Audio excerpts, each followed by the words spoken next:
weight loss has allegedly been shocked into dieting following a picture published of her carrying a couple extra rolls of love handles on the beach.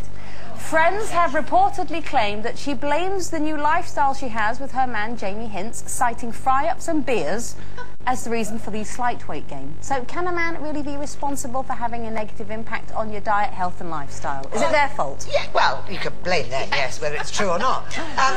But I must say, it's very difficult, isn't it, in the early stages of a romance, because you go out and have dinners and, don't you, and do all that, and it's all part of the romancing of the whole night. Well, that's my idea of romance, anyway, stuff in my face. But I have to say, Mr. Spain has done the reverse lately, because he, after Christmas, he kept looking at, every time we ate another mini mince pie, he'd go, oh, this baby. Oh, this I'm going to have to give birth soon to this baby. And very irritating, he went, I think I'll just cut out potatoes and carbohydrate and lose a couple of pounds. 2 stone he's lost. Well, I'm following behind, you know, doing what he does.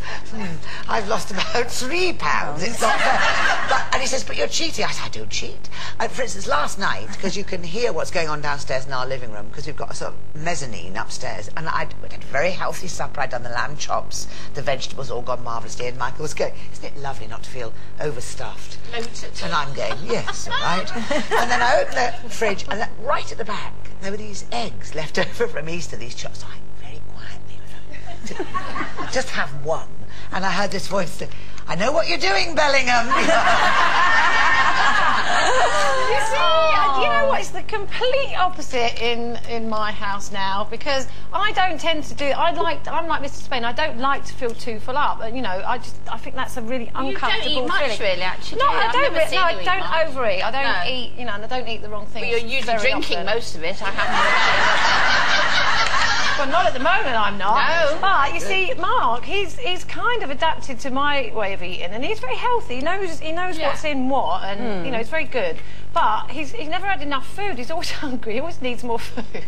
So I say to him, "Do you want some more of that?" He goes, "No, no, I'm full. I'm full. I'm full."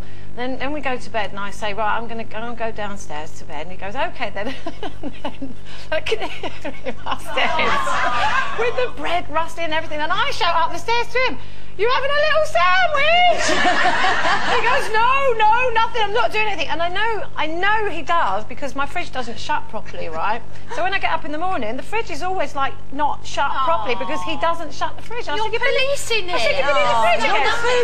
No, I'm not checking up on him. He can eat what he wants. You have to do that when they're still growing, don't you?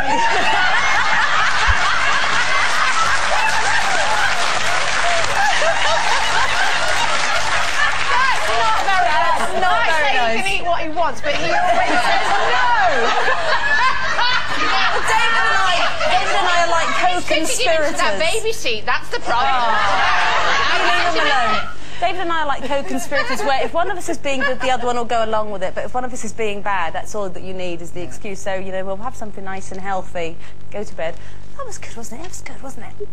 Packet of crisps, yeah. We did that last night in bed. We got through a whole tube of those awful things that you can't stop eating. It's yes. In bed? Yeah, it's vile, isn't it? Oh, you don't want to be sleeping on crisps, do I used to be with somebody who was totally obsessive about his weight. He was always thin, always had to be thin, and always, you know, I felt guilty about everything I ate, and I hated it, really. And I never got fat or anything. I've never been an enormous person, but everything I ate. So I used to hide it, so we didn't know I'd eaten it, or have a drink, so we didn't know I drank it. And so it's left me with a very strange personality, really. For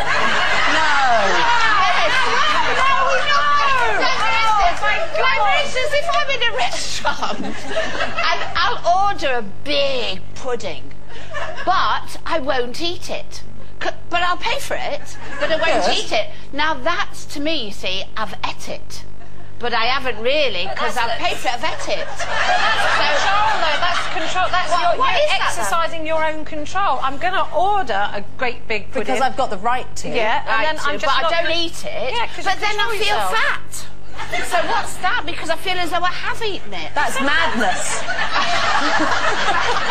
You can just smell things and it satisfies you. But actually, it is true that. It does. But sometimes it's easy to get fat if you've got a bloke. If you've been living on your own and you're used to just buying certain things and eating certain things, and then a bloke comes along.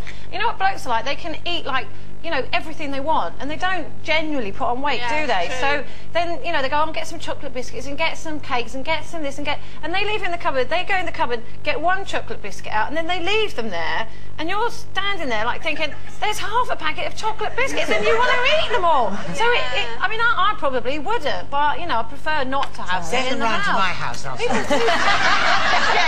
I just want to say, if I meet somebody now, I just want to meet somebody who doesn't make me feel bad, and I don't hide things in my washing powder because you can taste the washing powder. Okay,